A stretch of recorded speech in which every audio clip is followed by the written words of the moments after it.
भाजपा की प्रवक्ता आरती साठे की न्यायाधीश पद पर नियुक्ति के बाद कांग्रेस नेता और पूर्व मंत्री यशोमती ठाकुर ने इस पर कड़ी प्रतिक्रिया दी है। उन्होंने इस नियुक्ति पर सवाल उठाते हुए न्यायपालिका के राजनीतिकरण पर गंभीर टिप्पणी की है।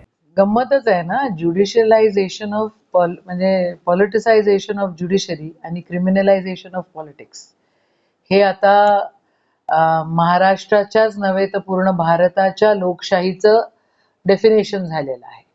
राजकारण काय तर क्रिमिनलायझेशन ऑफ पॉलिटिक्स आणि ज्युडिशरी काय तर पॉलिटिसायझेशन ऑफ ज्युडिशरी। तुम्ही म्हणजे इतकं बेशरम, इतकं बेधडक खोटं कसं काय हे लोक करू शकतात याचं आश्चर्य आम्हाला आहे। ज्युडिशरी तुम्ही बघा, तुम्ही आठवा इंदिराजींचं इलेक्शन अवैध ठरवण्यात आलेलं होतं। अलाहाबादच्या हायकोर्टने निर्णय दिलेला होता। त्यावेळेला त्या स्वतः पंतप्रधान होत्या। म्हणजे judiciary was an independent organisation.